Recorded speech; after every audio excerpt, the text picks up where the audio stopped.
तो दोस्तों अभी समय आ चुका है कि 125 सीसी वाले बेस्ट टॉप 5 बाइक्स का जो है ना तो वो अभी वीडियो बनाया जाए। वैसे ये जो वीडियो है ना तो इसके अंदर आपको जो मैं बेस्ट टॉप 5 बाइक्स जो मैं बोलने वाला हूँ 125 सीसी कैटेगरी के अंदर, तो इसमें आपको देखने को मिलेगा बेस्ट लुकिंग और उसके ही साथ साथ जो माइलेज है तो वो भी बेस्ट वाला, और इसके ही साथ साथ जो पावर भी है तो वो भी बेस्ट, और इसके अलावा फीचर में तो कूल तो है ही। बाकी वीडियो को आगे पूरा देखते रहना।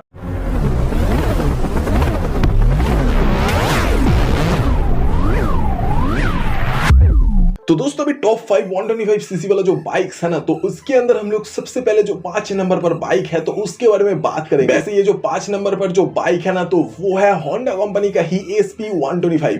वैसे दोस्तों इसके लुक्स के बारे में अगर बात किया जाए, भाई इसका भी जो लुक्स है तो वो भी मॉडर्न तरीके का लुक्स है, जो कि देख ही सकते होंगे बहुत ज्यादा शार्प लुक के साथ में ही है। बाकी ये जो बाइक है ना तो इसके अंदर आपको जो पावर है तो वो भी ठीक ठाक देखने को मिलेगा। मतलब कि होंडा SP 125 के अंदर आपको जो इंजन है ना तो इसके भी अंदर आपको 125 सीसी वाला ही कुछ देखने को मिलेगा, जो कि ऑयल कूल वाला तो नहीं लेकिन है एयर कूल वाला ही इंजन है। और ये जो इंजन मैक्सिमम पावर प्रोड्यूस करता है ना तो वो है 10.7 bhp पर। ये वाला इंजन जो मैक्सिमम टॉर्क प्रोड्यूस करता है तो वो है 10.9 Nm। बाकी 5 स्पीड वाला जो गियर बॉक्स है तो वो इस वाले इंजन के साथ में देखने को मिलेगा। मतलब पावर जो है तो वो तो ठीक ठाक दिया गया ही है।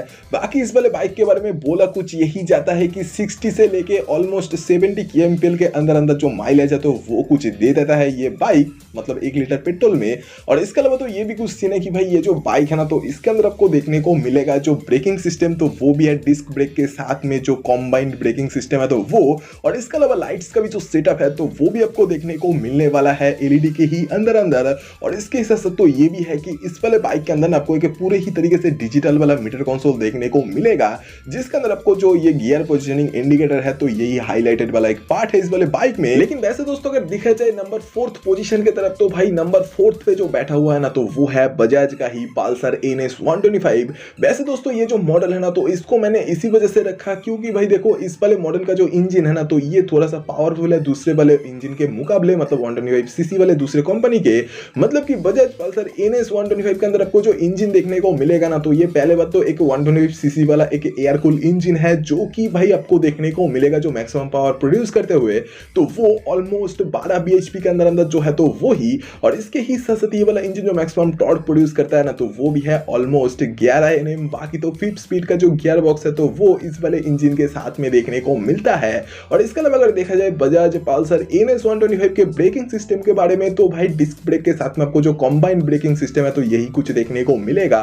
बाकी इसके अंदर फीचर्स जो है तो वो उतना कुछ बढ़िया नहीं है। हालांकि ये जो फीचर्स है तो इसके अंदर भाई बहुत जल्दी इंट्रोड्यूस करने वाला है। मतलब ऐसा एक रूमर है कि भाई ये जो गियर पोजिशनिंग इंडिकेटर है तो वो बजाज पल्सर NS 125 के अंदर आपको देखने को मिलेगा।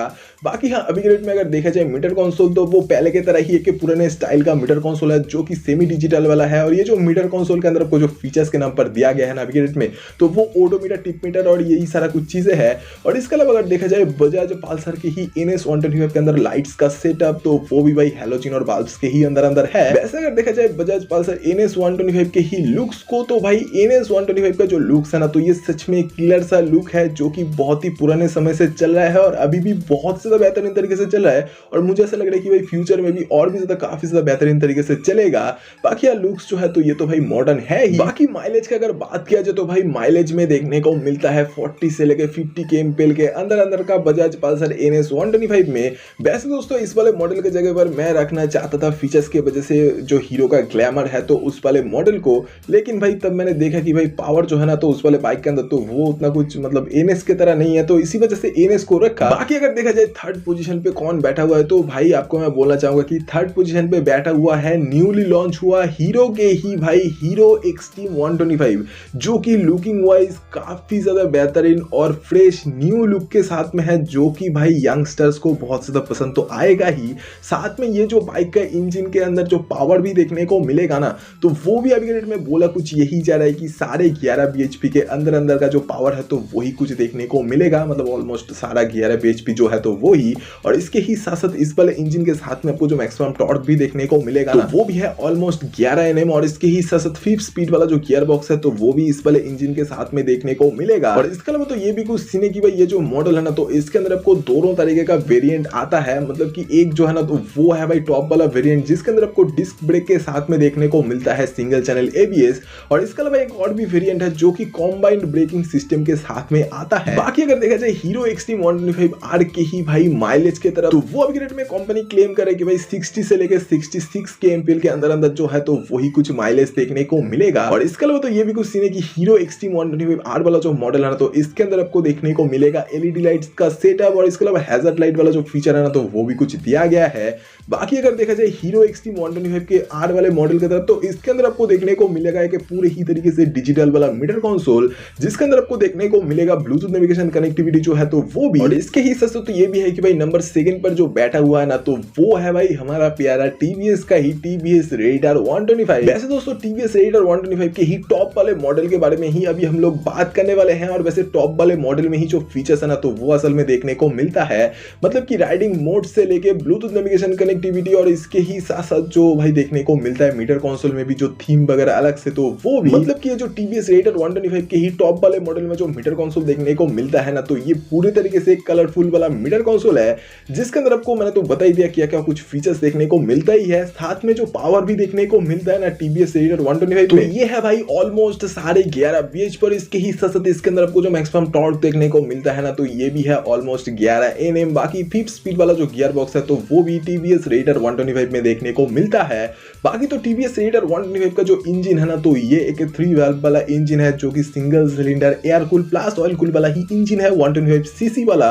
और इसके अलावा अगर देखा जाए टीवीएस रेडियर 125 में और क्या कुछ न्यू देखने को मिला है तो भाई बताना चाहूंगा डिस्क ब्रेक के साथ में जो कॉम्बाइंड ब्रेकिंग सिस्टम है तो यही कुछ देखने को मिलता है। और लाइट्स का भी जो सेटअप है तो वो भी मेन वाला जो है तो वो आपको एलईडी के अंदर अंदर देखने को मिलेगा। और इसके अलावा अगर देखा जाए टीवीएस रेडियर के ही माइलेज की तरफ तो ये भाई 40 से लेके 50 kmpl के अंदर अंदर जो माइलेज है तो वो कुछ प्रोड्यूस करता है। तो यही है भाई नंबर 2 पोजीशन पे। लेकिन भाई फर्स्ट पोजीशन पे जो है ना तो वो है KTM का ही KTM 125 ड्यूक। और वैसे दोस्तों KTM ड्यूक 125 वाला जो मॉडल है ना तो इसके अंदर आपको पहले बात तो जो ब्रेकिंग सिस्टम देखने को मिलता है ये भी है भाई डिस्क ब्रेक के साथ में सिंगल चैनल एबीएस का ऑप्शन। और इसके ही साथ साथ जो सस्पेंशन सेटअप भी है ना इस वाले मॉडल का तो वो आपको देखने को मिलने वाला है, सामने यूएसडी फोक्स और पीछे मोनोशॉक एब्जॉर्बर। और इसके अलावा तो ये भी कुछ सीन है कि जो KTM ड्यूक 125 वाला मॉडल है तो इसके अंदर आपको एक लिक्विड कूल वाला 4 वाल्व वाला 125 सीसी वाला ही इंजन देखने को मिलेगा सिंगल सिलेंडर का, जो कि मैक्सिमम पावर जो प्रोड्यूस करने वाला है ना तो वो है भाई 14 bhp। और ये वाला जो इंजन मैक्सिमम टॉर्क प्रोड्यूस करता है ना तो वो है भाई 12 Nm का। और इसके ही साथ 6 स्पीड वाला जो गियर बॉक्स है तो वो भी कुछ देखने को मिलेगा इस वाले इंजन के साथ में। हालांकि इसका जो माइलेज है ना